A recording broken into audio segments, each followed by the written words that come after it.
అసలెందుకే ఆ అమృతమే అనురాగముతో నువ్వు నవ్వితే రతి సుందరి రాగరి చేరితే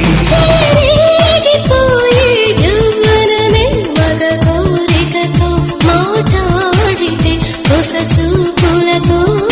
తాకితే నేను నేను ఆని తేలి సోలిపోని